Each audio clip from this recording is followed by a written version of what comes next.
Pessoal, hoje está acontecendo a CPMI do dia 8 de janeiro, que está rolando já.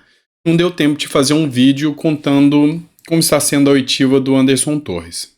É porque não deu tempo. Mas o editorial das 4 horas vai tratar disso. Mas o que nós vamos falar aqui ainda refere-se ao 8 de janeiro.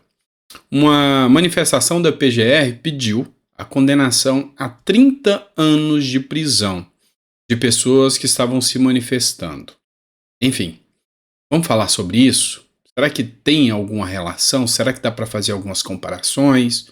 Acho que é importante a gente entender um pouquinho sobre isso, tá bom? Não esqueça de se inscrever, curtir, compartilhar, é sempre importante. Obrigado por estar aqui mais uma vez conosco. E é praxe, né? No vídeo número 2, que é o segundo editorial do dia, eu pedi a Deus que lhe dê uma mesa farta, repleta de bênçãos, paz. E vamos pedir uma coisa a mais hoje? Liberdade, né? Vamos ser livres. Pedimos sempre uma nação livre e que nunca falte. Liberdade e o pão de cada dia para você e para os seus. Mas enfim, você não está aqui para falar disso. Você está aqui para falar de matéria. Vamos começar aqui. Eu separei uma quantidade boa de matérias aqui para a gente discutir. Bora para cima? Não esquece, curte, compartilha, isso ajuda muito o canal. Esse site aqui é o do Ministério Público Federal, da Procuradoria-Geral da República. E olha só a notícia que a gente começa hoje, foi divulgada ontem à noitezinha, mas que a gente começa hoje. A Procuradoria-Geral da República pediu condenação de 40 acusados de invadir sede dos 3 poderes, a pena que pode chegar a 30 anos de reclusão. Então, 40 dos que estavam lá podem chegar a 30 anos de reclusão. Entre as denúncias, ausência do devido processo legal, entre as denúncias que são feitas contra essas prisões, as prisões são políticas e que não estão observando, inclusive, o direito de defesa dos advogados. Dentre os crimes que a gente pode citar aqui, são 5. Associação criminosa, armada, por estarem manifestando, e quem foi preso ali e invadiu e depredou vai responder pelo crime de associação criminosa armada, artigo 288, parágrafo único do Código Penal. Abolição violenta do Estado Democrático de Direito, artigo 359, golpe de Estado, artigo 359, dano qualificado pela violência e grave ameaça com emprego de substância inflamável contra o patrimônio público da União com considerável prejuízo para a vítima, artigo 163, além da deterioração de patrimônio tombado, somadas as penas podem chegar a 30 anos de reclusão.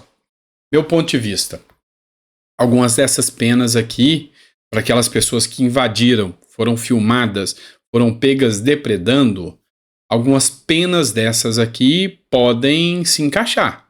Então não vou passar o pano para aqueles que realmente entraram e depredaram. Algumas penas sim, como por exemplo, associação criminosa, isso se enquadra.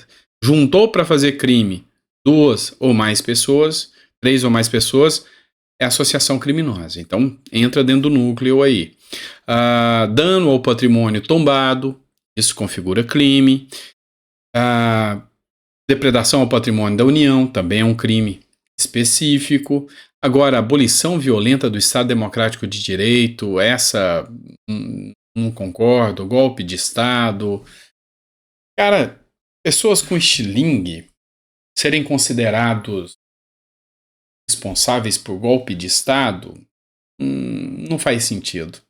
Não estavam fortemente armados, com metralhadoras, com armas prontas de guerra. Então, falar em golpe de Estado eu acho forçação de barra demais. Mas, enfim, quem determina isso é a Procuradoria-Geral da República.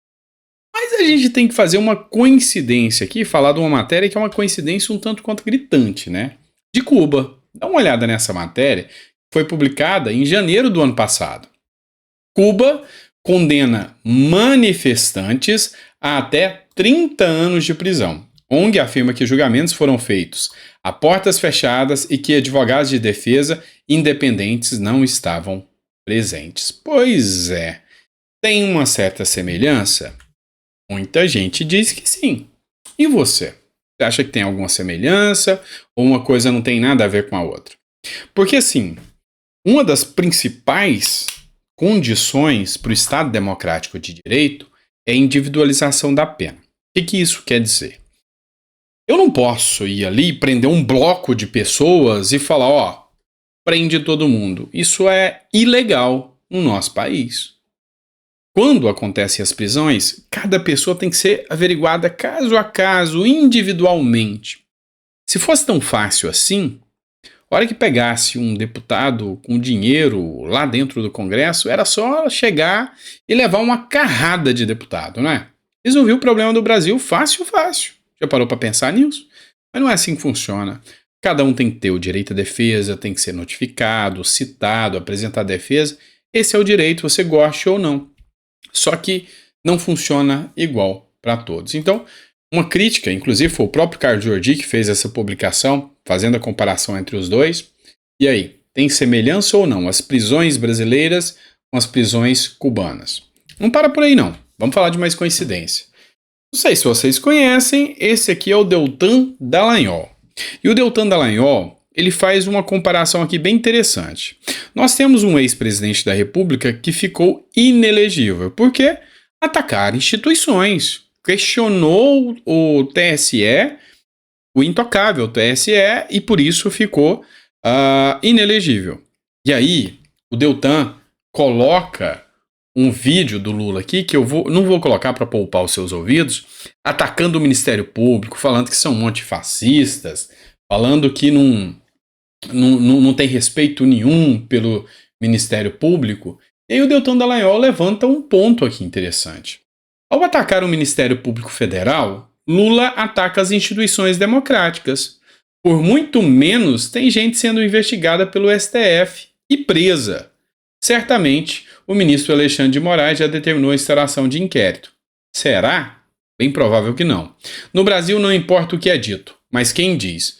O que você achou dessa fala de Lula? E aí eu não vou colocar aqui, mas Lula aqui em tese aqui tece críticas ao Ministério Público, fala que depois que a Lava Jato entrou, o Ministério Público perdeu toda a credibilidade, já não merece mais respeito, e aí vai.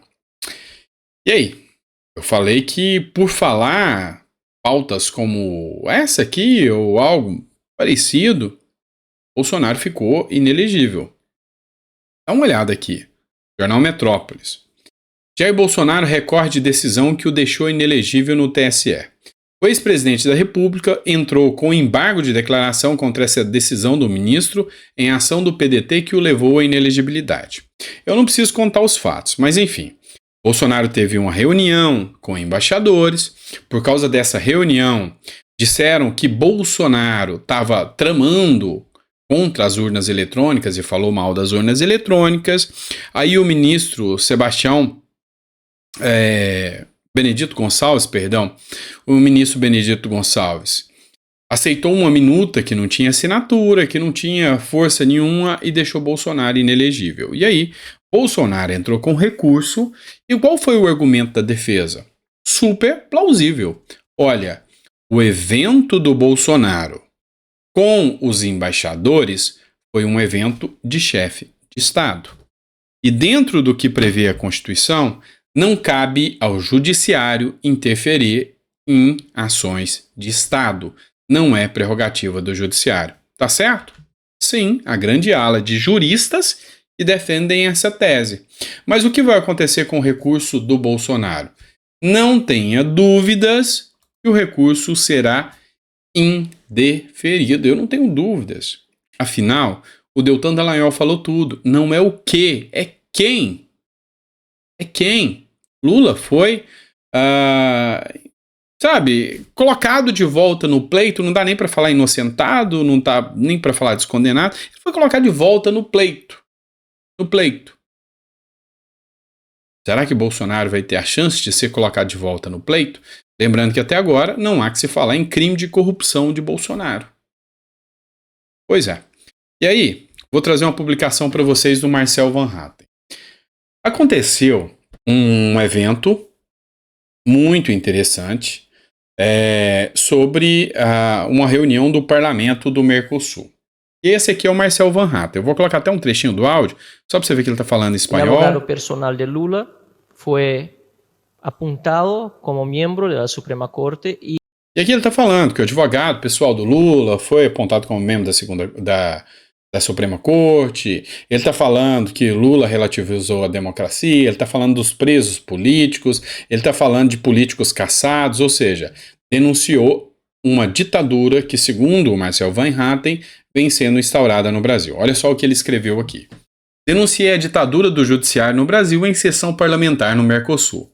Nesta segunda-feira, levei ao conhecimento dos parlamentares que integram o parlamento do Mercosul os riscos que a democracia brasileira corre em razão do governo Lula e da ditadura que nos está sendo imposta pelo judiciário.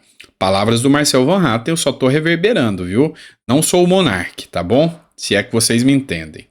É meu papel como parlamentar, principalmente em respeito ao que me elegeram, denunciar a perigosa aproximação de Lula com ditadores e seu apreço por regimes comunistas.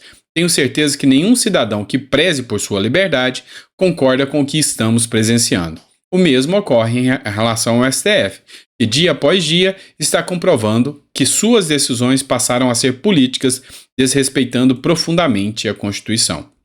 Como disse em meu discurso, o desafio do Brasil é o mesmo de muitos países que integram o Mercosul: defender a democracia, a liberdade, o Estado de Direito. Não desistiremos jamais. Então, parabéns pelo término aí das falas do Marcel Van Hatten: defender a democracia, a liberdade e o Estado democrático de direito.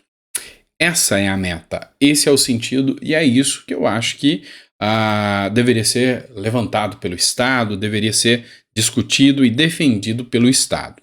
Tá? Há críticas pelo próprio Van Hatten que não é isso que está acontecendo. E não é só dele, é de muitos outros brasileiros. Mas vamos lá. Agora a gente vai continuar mostrando para vocês a diferenciação que existe nas medidas adotadas pelo judiciário brasileiro. Dá uma olhada numa matéria que foi publicada no G1, eu sempre cito a fonte de todas as matérias, foi publicada no dia 29/4/2020. Ministro do STF suspende nomeação de Alexandre Ramagem para diretor-geral da PF. Alexandre de Moraes, ministro do Supremo, viu indício de desvio de finalidade na escolha do delegado, que é próximo à família Bolsonaro. Vamos lá. O delegado Ramagem, que hoje é um deputado ímpar, um trabalho impecável que ele vem fazendo, foi nomeado por Bolsonaro diretor-geral da PF, o que é um cargo de extrema confiança. Só que o Alexandre de Moraes extrapolou os poderes, tá? As definições de conveniência e oportunidade não são objeto de decisões pelo judiciário. Mas quem interpreta a Constituição não sou eu, manda quem pode e obedece quem tem juízo. O Alexandre de Moraes mandou e foi cumprido pelo próprio Bolsonaro. O Ramagem deixou o cargo por decisão do Alexandre de Moraes. Mas por que eu estou voltando aqui no passado para citar isso? Acabou de acontecer uma coisa muito, muito parecida. O ministro Flávio Dino antecipa a investigação e expõe direção da PF mais política. Opa, direção da PF mais política. E próxima do governo. Olha só que interessante. O ministro da Justiça, Flávio Dino, antecipou no fim de junho que haveria novidades na investigação do caso Marielle. Marielle Franco, né? Semanas depois, a Polícia Federal prendeu um dos suspeitos e o titular da pasta anunciou a delação premiada de outro envolvido no crime. Após a ação, Dino deu uma entrevista e afirmou que é certo que as próximas semanas provavelmente haverá novas operações. E aí, por que eu estou citando isso aqui? Porque eu estou mostrando o Andrei Rodrigues aqui para vocês, que é diretor da Polícia Federal, braço direito do ministro da Justiça, Flávio Dino. E aí? 2 pesos, 2 medidas? Para por aí não. Vamos entender um pouquinho mais. Você viu que eu coloquei aqui os argumentos do Marcel Van Hatten. Esses aqui são alguns dos argumentos do Marcel Van Hatten. Democracia é relativa, porque sim, e porque o Lula está muito errado. Olha só, o Hudson Cambrai citou aqui o caso do Lula, onde ele falou que a democracia é relativa. Qualquer país sério não aceita uma democracia relativa. A democracia tem que ser soberana. CNN, dá uma olhada. Polícia Federal já prendeu 30 pessoas que atentaram contra a integridade do Lula. Inclusive postagens, tá? Informações é do delegado-geral da Polícia Federal. Que coincidência, né? Detenções foram feitas por ameaça da campanha eleitoral do ano passado até hoje. A Polícia Federal já prendeu 30 pessoas que atentaram contra a integridade do presidente Luiz Inácio Lula da Silva. A informação é do próprio delegado-geral da PF, Andrei Rodrigues. Segundo ele, as detenções por ameaças foram feitas da campanha eleitoral até hoje. Inclusive, constam aqui postagens atentatórias ou ofensivas ao governo Lula. Então, é prisão, mais de 30 pessoas presas. E por falar em atentar à integridade, Lula quer 40 anos de prisão para quem atentar contra os ministros do STF e outros. Projetos foram assinados em cerimônia e ele também assinou o decreto restringindo o acesso de armas de fogo e funcionamento das armas de clubes de tiro. Enfim, agora, atentar contra os ministros e o Lula pode dar 40 anos de prisão. Então eu que não sou louco de atentar contra o Lula ou seus ministros, né? Fica complicado tudo isso. Vamos falar da democracia relativa. Lula terá encontro reservado com Maduro em Belém. Esta é a segunda vez neste ano que Maduro vem ao Brasil. Ele esteve em Brasília nos dias 29 e 30 de julho para a cúpula dos presidentes da América. Pois é, a segunda vez que o Lula está recebendo Maduro. Cabe a nós lembrar a fala dele de que ele está ficando mais maduro, né? Está bem maduro, Lula, bem maduro mesmo. A matéria da Gazeta do Povo que eu ia colocar para vocês aqui, ó. Ditador da Nicarágua, vou abrir aqui, ó. Ditador da Nicarágua celebra vitória do irmão e companheiro Lula. Paguei, perdi o acesso, mas deu para vocês verem aqui a matéria. Mas por que é importante a gente falar sobre essa matéria da Gazeta do Povo aqui? É interessante porque o alinhamento do governo Lula com ditaduras não é tratado da mesma forma que seria tratado se fosse um de direita. Totalmente diferente.